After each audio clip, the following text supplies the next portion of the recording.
Welcome back, everybody. It's the D Squared podcast here. I'm your host, David Hill. My co-host, Donovan Roy. Here we talk about the latest things happening in sports this week. Donovan, how's your week been so far? It's been good so far. It's been good. I've been better, but it's been a great week so far. Another day in life is a great day. Yeah, another day, another dollar, man. I see you came in with the first cut, so I know you got to be feeling all right today, coming in with that. Yeah. But yeah, so obviously another week of football going on, and our Houston Texans had a Monday night game this week, prime time, and it did not go our way, losing to the Buccaneers on the last drive of the game. Really a walk-off touchdown when you think about it. But everybody has a lot of, issues, and all the fans are pretty much pointing to the offensive line as the biggest issue for the team this year, because it was last year. They traded away their best, offensive line player last year, Larry Tunsil. And that kind of rubbed people the wrong way. And then we come into this year, and it seems like the problems have kind of followed in. But I wanted to ask you, what other issues do you see wrong with this team, and why can't they just haven't been able to figure it out for the first 2 games of the season? What I saw from Monday night was the main problem for Monday night, obviously the offensive line, but everybody knows that. So I want to talk about the defensive line. Obviously, you got two of the best edge rushers in the league, the best edge rushing duo in the league. But the interior offensive line, they could not stop the run whatsoever. Whether it was Bucky Irving, Rashad White, they couldn't stop the run. And that's honestly how Tampa Bay ended up driving the ball down the field in the last few minutes. It just kept running and running. Baker had that big run. Yeah. The pass defense was good. I like the pass defense. Mike Evans didn't have a big games. The rookie, Egbuka, I hope I'm pronouncing it right. Yeah, he ain't had that big of a game. He's also a second game. But it was just mainly that the run defense, man. Derek Stingley Jr., Kamari Lasser, Johnson, Petrie, they're going to do their job. But can those interior defensive linemen do their job with stopping that run? Yeah. Yeah, I think I agree with you on that point as well. I think also, like, on that last drive, because, again, everybody's going to talk about the offense and how it didn't look good. I think that's still my biggest issue with the team this year is that the play calling, really. Like, that first drive, CJ looked like CJ. Like, he threw a bomb to Nico Collins, easy touchdown, and then they never gave the ball back to him. I think they only gave him back to him. They targeted him like 2 more times the rest of the half. I mean, he had 9 targets the whole game, but I still didn't feel like he was involved as much as I would like him to be. And so, again, that's still my biggest thing. Is like, you got to find a way to give your best player the balls, or give your players the best chances to win, because to me that's how you end up winning games, is targeting your best players. But I think defensively, I think you're spot on with the interior linemen, because Bucky, whether it was Bucky Irving, Rashad White, like, they was having their way, and then Baker had a long run at the end to pretty much seal the game, because the defense really did its job for a majority of the game. Like, they had a 4th and 10, I believe. On the last drive. Yeah, on the last drive. They had a 4th and 10, and then Baker really just shedded a sack and was able to, avoid that. And then that pretty much, won them the game. But the offense, to me, as a whole, is still the biggest issue, because the only way they scored, before Tampa Bay made their last drive, they had to get a big punt return. Like, the offense was not moving up the field like you would expect it to be. And Tampa Bay has a good defense. But Texans got the talent to, combat with that. So I still think this offensive play calling has to be a lot better.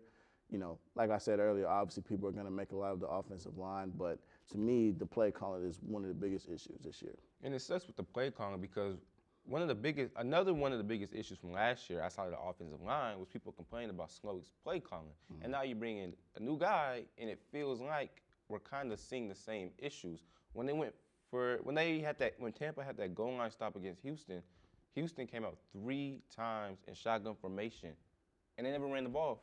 And they never ran the ball to try to get in the end zone. They threw it twice to try to get it. Right.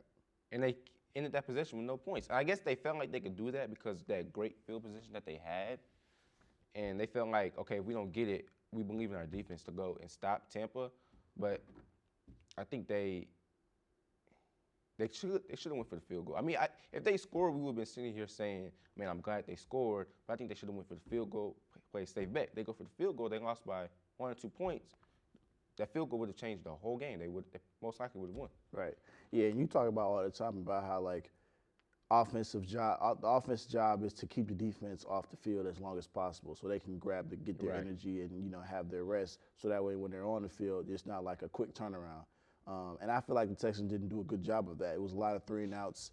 After the defense would get stops, it was 3-and-outs, and then they had to come back right on. So, and it kind of showed itself on that last drive. Like the reason why they weren't able to get that sack on Baker Mayfield, I feel like was a little bit of fatigue. Yeah, they were gassed. Right, they were gassed, and Baker is not an easy quarterback to bring down. Like if you're gonna come with it, you got to bring him down. So, I think, obviously we knew that the defense was going to be the catalyst for this team, but the offense has to be much better. And again, like CJ was not that impressive outside of that first drive.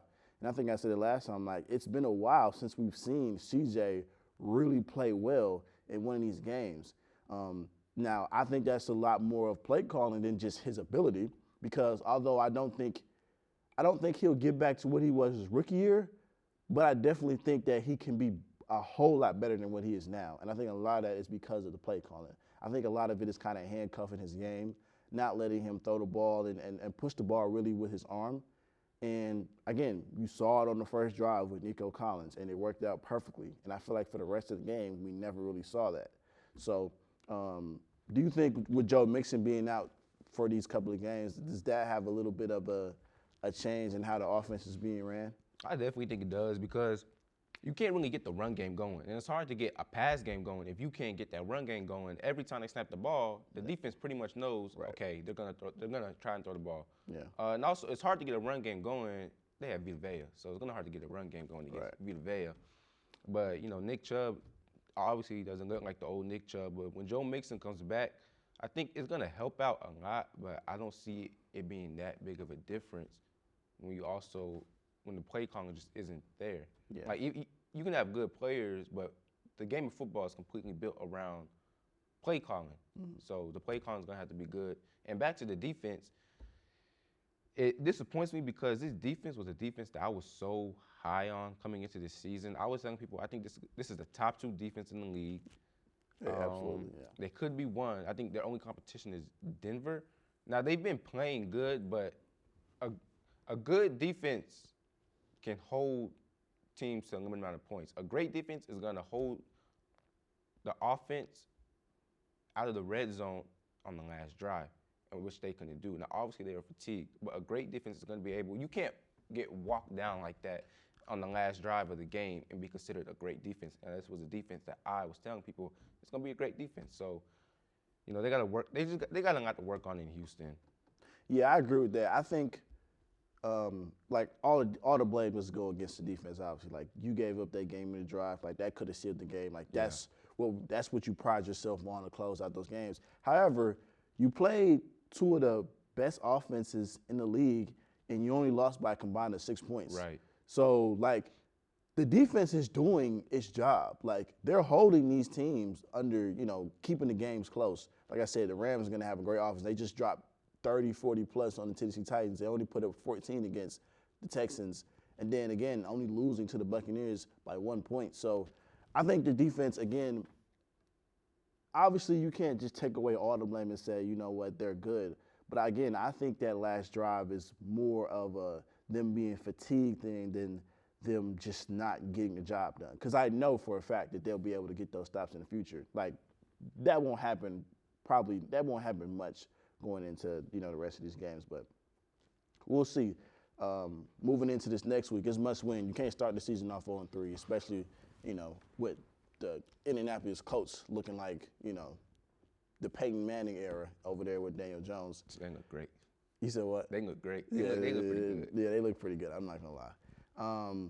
Moving on to the game of the week, which was the Chiefs and the Eagles Super Bowl rematch in Kansas City. And I don't know about you, I really wasn't that impressed with either team. Yeah. But, again, I think the issues with Kansas City were kind of rearing its head again. What was your takeaway from that game, pretty much? My biggest takeaway from the game is basically the same takeaway I had last week. The Kansas City Chiefs are not the same team that we know and that some people love. The defense is not. They didn't look too bad against Philly. Philly had 20 points. They didn't look too bad against Philly. Philly has a great offense. But Kansas City's offense just doesn't look good. And Travis Kelce, again, he just looks. He's not the same guy that he is. We saw that tip drill that he had where it went off his hands. The guy intercepted it. That could have been a touchdown. Right. Could have easily been a touchdown and could have changed the outcome of the game. Yeah. But Kansas City, I personally don't even know what they need to work on. I can't pinpoint and say exactly what they need to work on. Well, they need to get healthy, number one. Xavier Worthy, obviously with the shoulder injury, they say he's coming back next week. But I think with an injury like that, like it's going to be really, you got to monitor that really well because he's a small player. And, you know, I'm sure any hit would damage that significantly. And then obviously Rashee Rice being suspended, I think they have to get him back in a hurry. He is their best receiver. So I think once they get him back and those other guys, they'll be okay. But still, I think this defense is, I mean, a lot of people, to me, I feel like the defense is the biggest issue right now. I mean, obviously Mahomes doesn't have his weapons right now, but you get Xavier Worthy back, you get Rashee Rice back. I feel like that issue will kind of solve itself a little bit. But this defense is really not that good from what it was last year. It's not getting the stops that it used to get. You saw Spags 2 separate times. He brought the entire house with blitz on Jalen Hurts, and Jalen Hurts was able to get the ball off, and one of them was a deep completion to Devontae, which pretty much sealed the game. You know, those are the plays that they usually are able to make. And I think with the, you know, they got younger in the secondary, obviously we're having some pieces leave, and now you're pretty much starting over with this group outside of, you know, the Chris Joneses and the Tranquils and whatnot, and they're not able to get the same stops that they used to get. I think also the psychological advantage that the Chiefs have always had against teams. When I was watching that game against Philly, I feel like the Eagles had more of a mental advantage over the Chiefs. Like, I feel like the Chiefs were really rattled. Like, after that pick that Mahomes had, you can see they were deflated. That's not usually like the Chiefs. Like, the Chiefs are in any game, like at any point. We've seen them with 13 seconds left be able to force overtime or come back in games and whatnot. And I feel like after that, you can really see the fight kind of fade away in them. And I remember I saw a clip of Chris Jones and Jalen Hurts talking trash, and Chris Jones is like, oh, yeah, you wouldn't even have 100 yards. And Jalen Hurts is like, we won the game. Like, that's not Chief-like. Chiefs, they're not the type to be looking at stats and, you know, kind of using it as a Band-Aid of why they lost games or whatnot. Like, to me, that says that Philly has the mental edge over them because, like, in their minds, it's like, dang, we can't beat these guys. In their minds, it was more about making this game close instead of getting blown out like they did in the Super Bowl. So I think the Chiefs, you're 0-2, like, it's not impossible to come back from. But if we're talking about having home field advantage in the playoffs, possibly trying to get a 1 seed, like, that's pretty much out the door, if you ask me. I don't think you'll be able to come back and get that. Out the door? Yeah, there's no way. I mean, Baltimore's going to get rolling. Obviously, the Bills are 2-0. But you said division. You said they can't win the division, right? I think the Chargers are going to win the division. But I mean, I don't think it's out the door, though. It's not at the door. When I say number 1 seed, I'm talking about, like, the entire AFC. Okay. Yeah, entire AFC, I think. And, I mean, like, they can still win a division. But, like, when you talk about the Chiefs always having the championship game at home, you know, most of their playoff games have always been at home outside of the 22 season or 23 season, I believe. Like, I feel like that's pretty much out the window because you're not coming back from 0-2 and winning 13 games. And who would have thought the third week of the season, we're looking at their matchup against the Giants on Sunday night and being like, we don't know. Hey, that was a conversation in the barbershop. We don't know. Yeah. You know what I mean? Yeah. At New York, you know what I'm saying? So I just think it's not looking too good for Kansas City right now. That was definitely a conversation in the barbershop. We have pick'ems where we try to see who can get the most matches. And the last one on that list was Kansas City, New York. And my barber said, I don't see the Chiefs starting out 3-0. I looked at him, I said, I definitely see a possibility where they start out. I mean, not 3-0, 0-3. 0-3, yeah. I definitely see a possibility where that happens. We just saw the Giants almost beat the Cowboys, and the Cowboys look like a better team. Yeah. The Giants have the best front four in the league to me. Yeah. They have a great front four. So I think they could do it. Their offense, it's there. It's got to get going. Cam Scatterbull, I think he's going to be a good running back. He's got to get going. Malik Neighbors, he's good. Russell Wilson, he's good when he's making smart plays. That play at the end of It's not at the always end of the- it's not overtime. always the that case, was. yeah. I mean, I wanted New York to win that game. I think they could do that. But from the Chiefs-Eagles game, the biggest conversation from this game is actually about the tush push. You know, everybody wants the tush push ban. Yeah. So what's your take on the tush push? I think here's my take on it. I feel like a lot of teams, if everybody ran it as efficiently as the Chiefs, as efficiently as the Eagles, nobody would want a ban, right? But I think because one, the Eagles not only do they have the personnel at O-line, but also the personnel at quarterback, they're able to run it the best.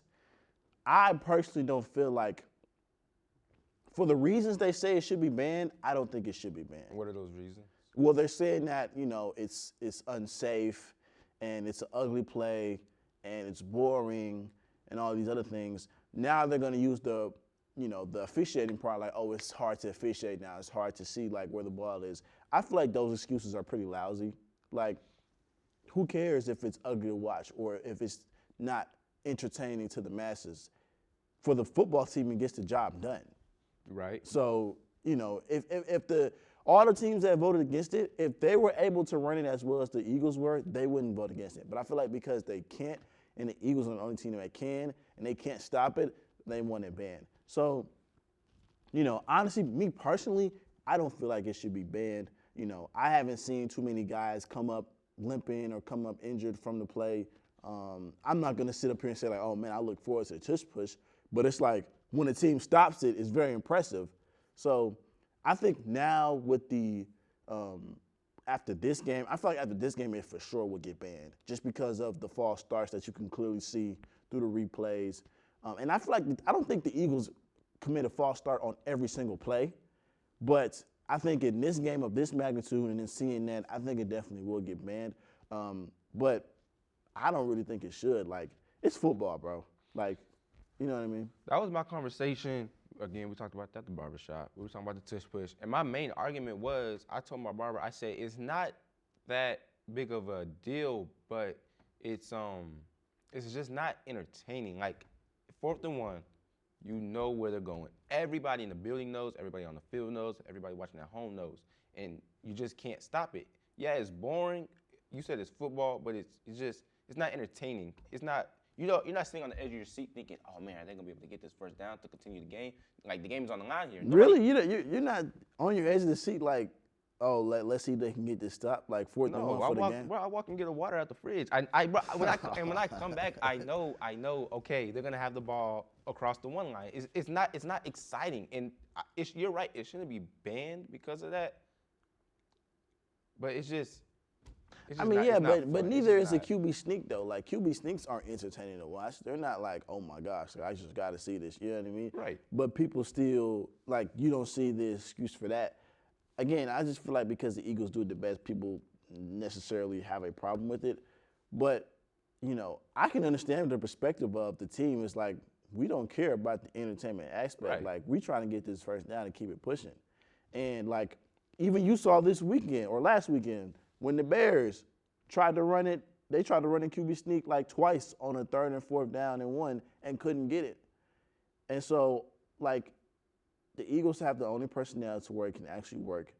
But I don't think – it definitely will get banned after this game. Like, it for sure will get banned. You think they're going to wait? They're going to wait till the end of the season? Yeah, they vote have on to. it? Yeah, they have to. So it'll be banned next season because they barely got passed again this year. How many votes did they – every team votes, right? Every so team it's voted, 32 yeah. votes, collective votes. How many teams voted yes to ban it? To ban it? Like 29. It has to be unanimous? It has to be unanimous. Gotcha, okay. Yeah, it has to be unanimous. Okay. I think it's going to be banned. Well, that means the Eagles would have to vote to – do the Eagles have a vote, or would they not have a vote? No, I don't think – I have to go back and see. I don't think the Eagles had a vote necessarily because, like, obviously it involves them. Right. So, like, it, bias and whatnot. But I do know that there were 2 teams who said that, no, keep it. I wonder who those 2 teams were. I think it was the Bills and Bills. someone else. I mean, but they run the play too, though. Watch. If the Eagles match up against the Bills in the Super Bowl or something, the Eagles are going to run that play to win the game, and it's going to get banned. It's going to get banned. Exactly. It's getting banned regardless. And I think now, like, the Eagles are just going to milk it this whole season. That's the problem. I feel like that's the biggest issue. They milk it. I think if they ran it, I think people are fine with them running it, but they overuse it. I mean, Like they use it on short yardage plays, though. That's what I'm saying. A short yardage play, you know where the ball is going. It's just no But excitement to the game. But don't you think that that's a disadvantage to the offense, though, if the opposing team knows what play you're running? Because football is all about, like, it's schematics. Like, you don't know what I'm running, you don't know what I'm about to run, but you got to figure out a way to stop me. Right. And so I feel like if a team is lining up and the opposing team know exactly what you're going to run, that's a disadvantage to the offense. If there was a way you could stop it, but you have 5 300-pound dudes jumping. I mean, there are teams that have stopped it before, though. Which teams? And like I can even think of, did they stop it or did the Eagles just fail? You know what I'm saying? Did they just fall too short of that 1 yard line? I can't remember too many teams that have stopped the Eagles, but I've seen other teams try to run it and they don't have the same success. Yeah, you have 5 300-pound dudes. You have Jalen Hurts, who's big. He's huge. He can run it. You have another big dude pushing his behind in the towards the 1 yard line. Like I said, it's just not exciting. Well, I mean, the other aspect of that too is just like don't let them get to 4th and short then or 3rd and short. You know what I mean? Like that's the aspect too. And again, I'm not advocating that it doesn't get banned because it will get banned. Like, it is going to get banned. But I think the excuses for it are lousy. From a competitive standpoint, in sports, like a competitive standpoint. Yeah. Like, the excuses are lousy. Like, y'all are athletes in a professional setting. Like, y'all are out there to compete. Teams should be like, no, come on, bring it. Like, we're going to stop this. But the excuses are like, come on now. Like, this is just because you can't run it as successfully as the Eagles do, this is exactly why you want to suspend it. So, but I think after this game, you could clearly see, like, they were committing false starts. The center was moving. I mean, they had players in the neutral zone, like, all that. So, I think it definitely will get banned. And they said the center's moving the ball a little bit. Yeah, exactly. I mean, again, I don't think the Eagles are doing that every time they run it. I don't. You think it was that one? I think the first noticeable one was that game. And people just ran with it? Right. And I think for the rest of the season, they'll make sure they'll be sharp. Like, I think this week they've been practicing it, like, almost all day in practice, just to make sure they get it sharp. So, because it wasn't called, but now that all this attention has been brought on it, refs are going to be paying attention to it even more. So, you got to have it perfect. Like, I think Sirianni said after the game, like, that play has to be perfect every single time we run it. So, but I think for the Eagles side, they haven't been, I mean, they're 2-0 and they've won some impressive games, but they haven't been that impressive to me offensively. No, they haven't. They kind of remind me of what the Chiefs were last year when they went 15-1 and everybody was like, oh my gosh, they're 15-1. But if you watch those games, you're like, They win by, they barely won. The game against Denver, they got lucky with that blocked field goal. The game against Atlanta, they barely, well, you know, people going to say the refs were helping them out. So I think they won a lot of games with the help of a lot of those refs. The game against Atlanta last year when Kyle Pitts, there was a no call on Kyle Pitts. There was a PI call against Cincinnati. So a lot of those games last year, they barely win, and those are just the ones off the top of my head. Even the game against Houston, they had some help with the refs. You talking about the playoff game? No. The one the week before. You remember they played a Saturday game before when the Dale got Christmas hurt? game. Yeah. Right. They had a little help from the refs. And then the playoff game against Houston, they had some help from the refs. So last year was a very helpful year from those Zebras. Yeah, I'm not going to just sit up here and say that most of their wins came based off of the refs. I mean, even if that is the case, like, we've seen this, like, with the Patriots, you know, that, like, a lot of their games came based off the refs, too. So, like, it's just what it is. But I think for the Eagles, offensively, I need to see a better showing offensively than what I've been seeing. I feel like that whole game, A.J. Brown was only involved on slant passes. And I'm really surprised that he hasn't crashed out yet because the Cowboys game, he wasn't that involved. And then the Eagles game, he wasn't that involved either. I think he's one of those receivers that I just want to win the game. I think he's comfortable in the situation. He knows, hey, whatever we got to do to win the game, I'm fine. Well, I mean, last year that wasn't the case because last year he was on the sideline reading books, saying that the passing was the worst part of the offensive game. So maybe winning the championship may have changed his mindset, but I think AJ needs to be involved more. obviously Saquon is not going to be, at least in my opinion, I don't think he's going to rush for 2,000 yards this season. And I think the passing game, hasn't been well. But I think a game against Chicago can boost their confidence because they've been giving up points to everybody so far this year. So I think they should, or they don't play Chicago, I'm sorry. I forgot who they play this week. This weekend they play the Rams. Oh, yeah, you're right. They play the Rams. So, yeah, another tough game against a really good team. We'll see where that goes. But I think the Eagles have just been edging out wins, and, we'll see if that'll help them in the postseason as far as just like, hey, we know we can get wins when it gets tough, or if it's a disadvantage going up against teams and, you may get down really big early on in the game and don't know how to come back from that. So they're champions, so they'll figure it out. But I'm not too impressed with the record, obviously 2-0. Yes, you want to start the season off 2-0. But from a playing standpoint, I am not that impressed with how the Eagles are winning these games. But a win in Kansas City is a win in Kansas City, so you'll take that any day. Did you say are the Chiefs going to lose this Sunday night against the Giants? No, I don't think they lose, but I think I wouldn't be shocked if they did. I wouldn't be like, oh my God, the Chiefs lost. I'd just be, I'm not surprised. I would be shocked. You would? I mean, if they start the season 0-3, that would be shocking. Like, yeah, they start the season 0-3, but they've also faced. It's not like they played the Titans and the Jaguars. They played. Yeah, but they played the Super Bowl champs. They played the Chargers. The Giants will for sure be the worst team out of those two, though. Right, but I still think the Giants are a solid team. As of right now, Kansas City and New York are pretty level. It's not the same Kansas City team from last year, like we said. I think we're looking at the Kansas City team based off what we've seen the past 5 years. Yeah, but the Chiefs are still better than the Giants, though. I don't know, man. I like the Giants. I think that they're solid. They're solid, but I can make an argument that the Giants, like, they lost to Washington. I don't think Washington's going to be that good this year. They lost to the Cowboys. I don't think the Cowboys are going to be this good, although their offense is good. But, like, I feel like the Chiefs lost to two playoff teams, two really good playoff teams, and I just don't think that they're on the same level as the Giants. I feel like if the Chiefs were healthy, they might not be 0-2. In any scenario, the Giants, I feel like, would still be 0-2. Well, let me ask you this. There's 32 teams in the league. Where do you think, like, the Giants rank? You have to give me an exact number. 28. Like, you think they're 28? 28. I think they're the worst team in their division. Yeah, but they're also in the best division, top two division. Top two division? NFC East and AFC North. You think that's better than what's the division that the Rams are in? NFC West? Yeah. I do. I mean, Cardinals 2-0, Rams, 49ers, Seahawks. I think the AFC North I completely forgot about the NFC North. So then that means this is a whole new argument now. The NFC West is in the top three division. Now I was going to say AFC West.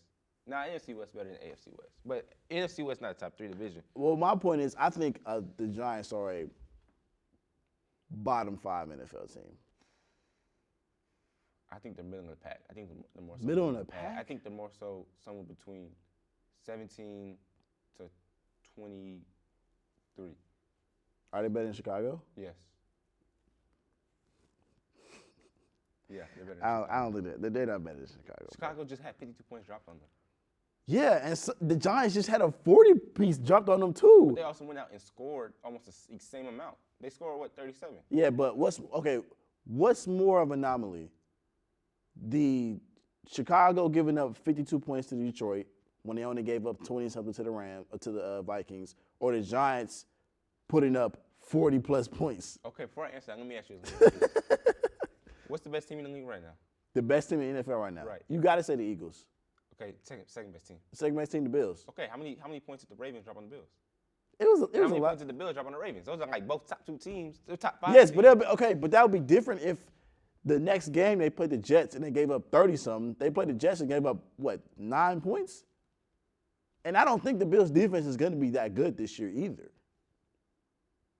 So I'm saying, the Giants' defense is legit. Like, I'm not talking about the defense. Their defense is legit. Their offense, though, I think Yeah, the 40 points was more about the Cowboys' defense being hilariously bad more than the Giants' offense just looking like, oh my gosh, this offense is for real. So you think the defense is solid, but the offense is a problem? Yes. Okay, so the defense is playing an offense this weekend that's not that good. It's not playing good, and the offense is playing a defense that hasn't been looking good. So I think the Giants. Yeah, but the offense I don't think is that good either. I still think the Chiefs' defense is a lot better than what the Giants' offense is going to look like.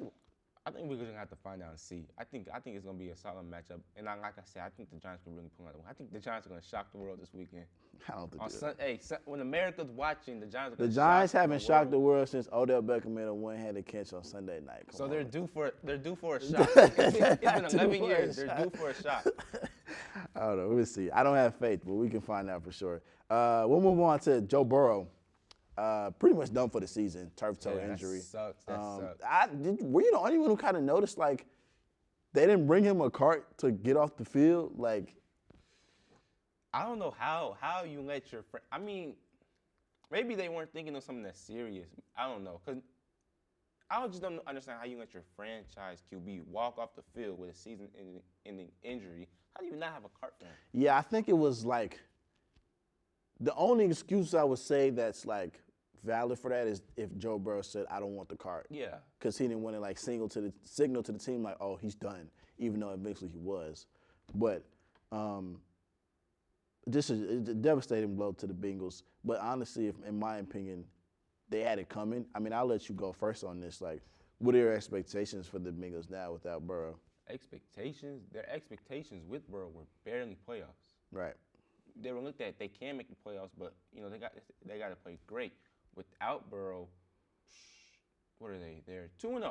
I mean, Jake Browning, he's not a slouch. I mean, he came in the game and threw 3 picks immediately, but you got to give him credit for winning the game. Right. So they're 2-0. So they're not in a great position because it's only 2 weeks in the season. But Joe Burrow hasn't put them in a bad position. So 2-0, I think they'll probably end up being 17 games. Is wild card a possibility? Like them getting to the wild card position? Nah. I think for them to make the wild card, Joe Burrow would have to have a miraculous recovery. Well, he's not coming back. I think they say he should be back by in December. I think they said 3 months, so that would be mid-December.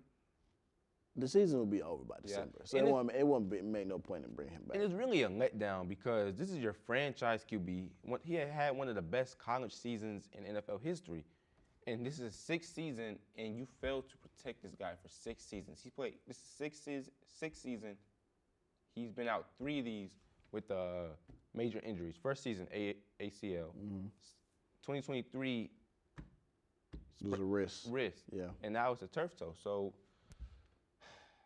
you can't continuously let this guy down. A franchise QB who has shown what he can be. It's not like he hasn't taken the Bengals anywhere. His first complete year as a starter, he took the Bengals to the Super Bowl. So he's definitely shown, hey, I'm an MVP level quarterback. When I'm healthy, I can win. The Bengals, the front office is just letting him down by not having a sufficient offensive line protecting him.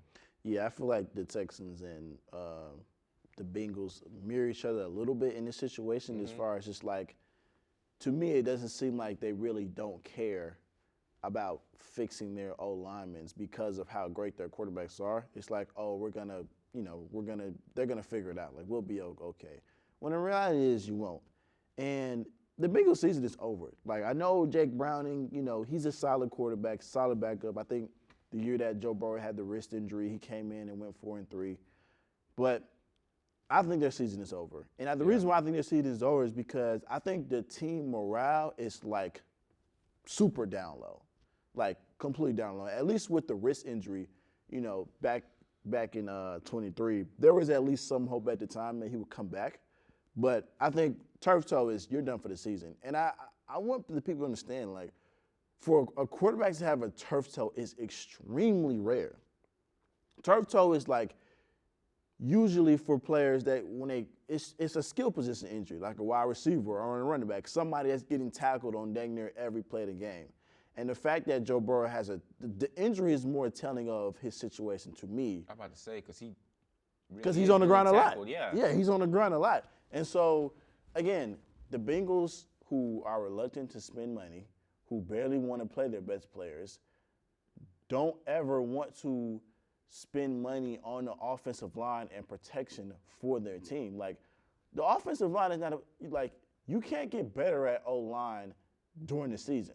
Like, that has to be done during the offseason by acquiring players, during training camp, OTAs, all that. You're not going to get a better O-line as the season goes on. Like, that's not how it works. So, to me, this organization has failed them.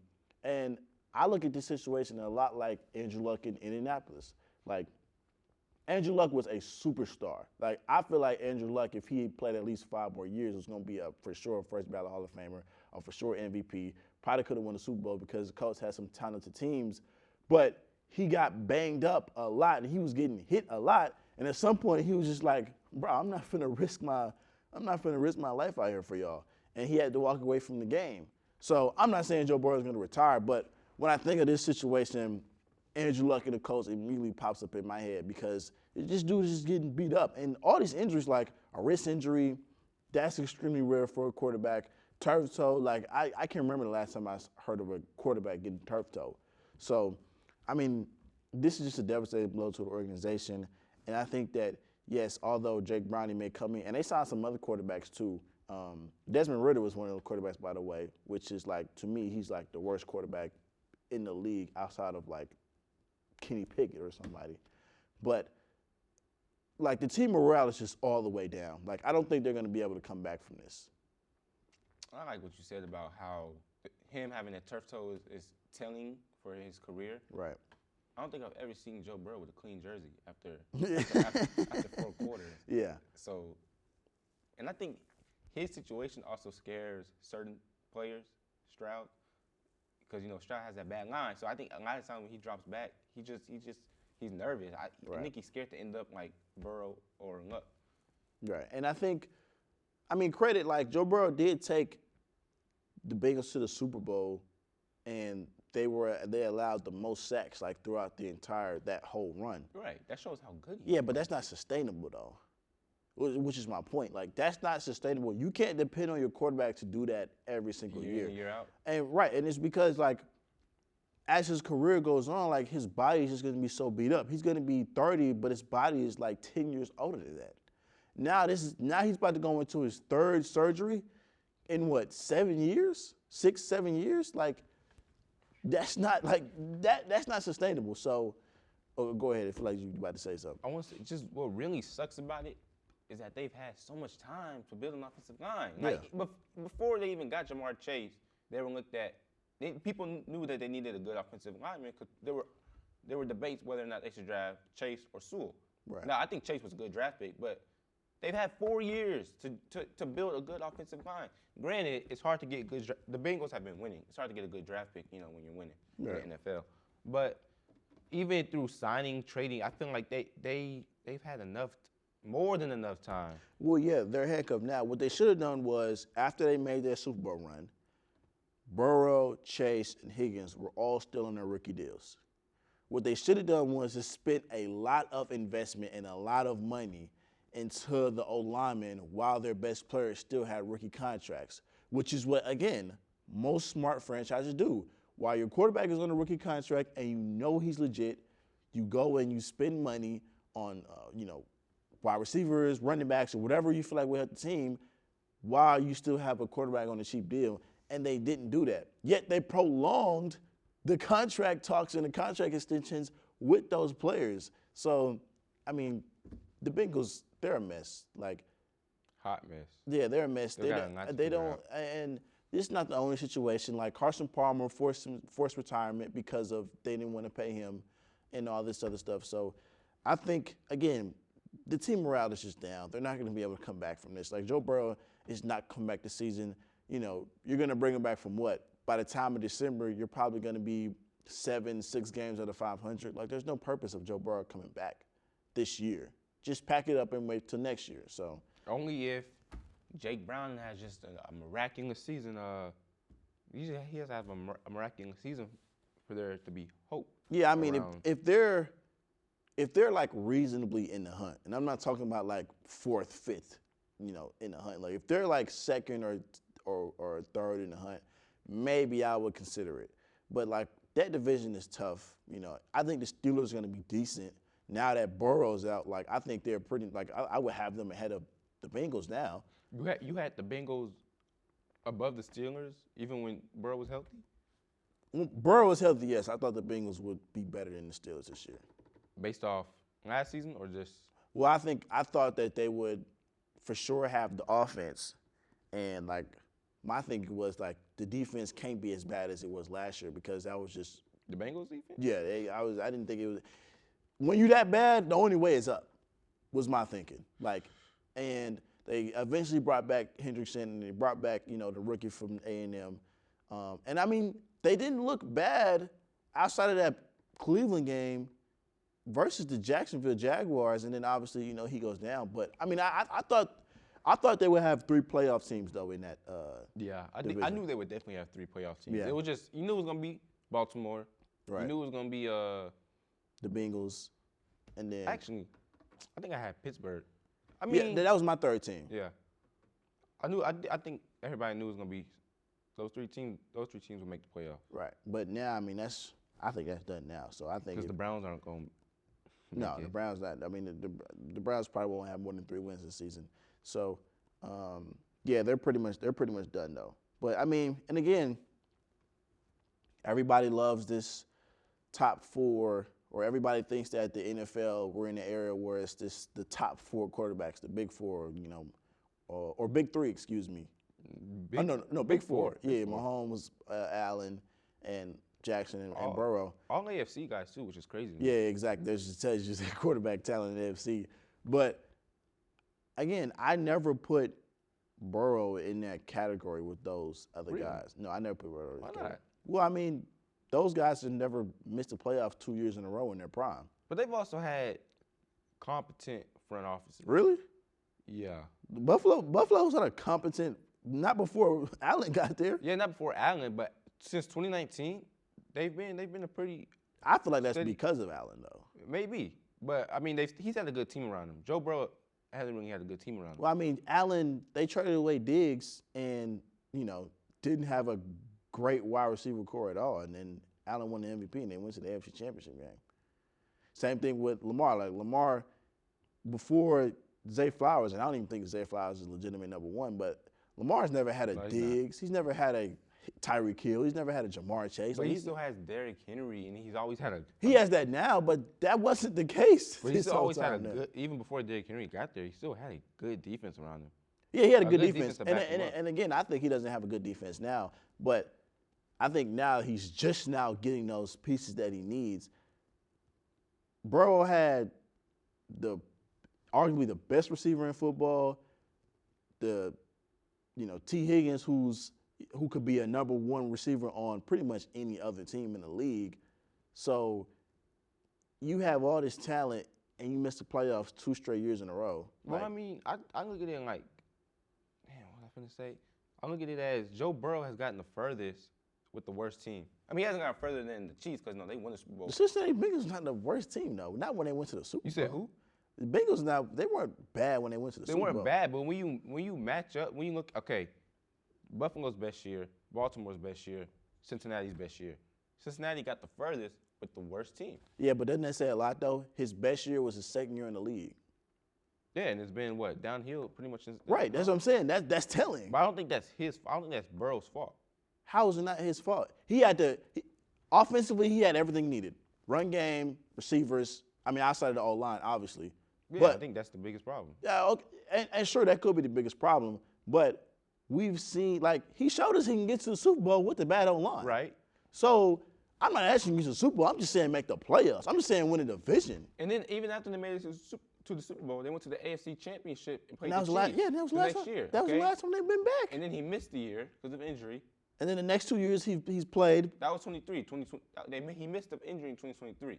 Well, I'm saying the last 2 seasons he had been healthy and they missed the playoffs. No, he was healthy last season. they missed the playoffs. But the year before that, he was hurt. That was 2023. Okay, the year before that he was hurt, but he played majority of the games in that year though. Okay. Like they weren't even in playoff contention when he was hurt. Yeah. So I'm saying like, and he's smack dead in his prime. Like yeah, obviously Allen's missed the playoffs, Lamar's missed the playoffs. They weren't doing that multiple years in a row in their prime. And again, like it's been a minute since we've seen Joe Burrow in a meaningful playoff game. Yeah. Yeah.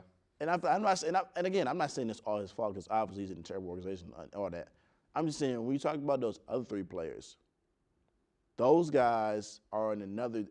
Up to this point right now, I feel like are in another tier than Burrow is. Like obviously Burrow's talent is up there with them, obviously, but production-wise, like all them guys got an MVP already. Burrow don't got that right now. He had the Bengals made the playoffs last year, he would have won MVP. I legitimately think had they made the playoffs, if they just made the playoffs, he would have won. He had a great season last season. He would have won MVP. Let's not forget the season he had last season. He outplayed Burrow. He outplayed Allen and Jackson. I don't think he outplayed Jackson last year. I think Jackson should have. I think Jackson should have won the MVP. I think he should have won it too. But I think there's a debate that he outplayed Lamar Jackson. No, there's a debate out there. But I'm like, and again, Burrow had arguably his best year of his career, and they didn't make the playoffs. Now I understand his defense was bad, but there is an element of like, oh man, those stats didn't equate to anything. Like you had your best year of your career, and you didn't even get to the playoffs.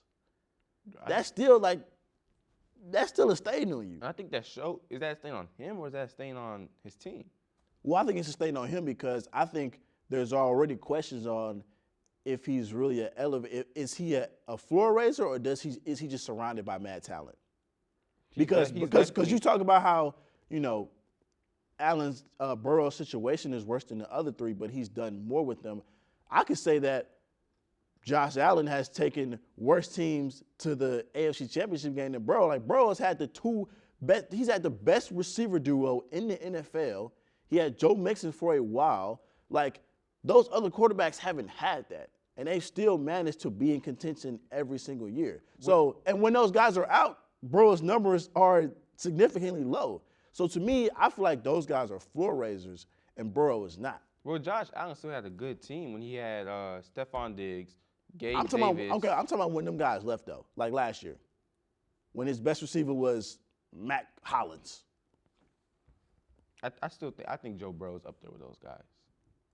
I think he's a great pocket passer. He is a great pocket passer. I'm not knocking his talent. I'm just saying like the production has to follow eventually. And again, like I feel like Burrow has benefited heavily from having a great offense with two really good receivers, a really good tight end. He had a run game, doesn't have much of it now. But like I feel like he came into a really good offensive weapon situation than with Allen and with Jackson had to have. And I feel like they have made the most of it. Like, yeah, Burrow went to the Super Bowl and went to the AFC Championship game, but it hasn't been much that has followed since then. Now, granted, he's been banged up for a couple of years, but he had a full year last year and didn't even make the playoffs. Allen, who had a worse offense, went to the AFC Championship game and was one play away from possibly getting to the Super Bowl. Obviously, Jackson got to the AFC Championship game before Derrick Henry even walked through the door. So I just feel like those guys have been more productive with less, and I think that those guys are more floor raisers than what Burrow is. And also, I think people put Burrow in that conversation because he's also so good in the postseason. Like we've seen Lamar Jackson have bad postseason years. That's fair. Whereas we've seen Burrow elevate in the playoffs. That's fair. But I mean, you still got to get to the playoffs, though. Yeah. You still got to get to it. Like, bro, I'm not knocking Burrow's talent. It's the production for me. Like, that's really what it's all about. And on top of that, if you banged up every year, like, I definitely can't put you in that conversation either. Because, you got to be healthy in order to be in that. Speaking of Allen, the Bills and the Dolphins they play tomorrow.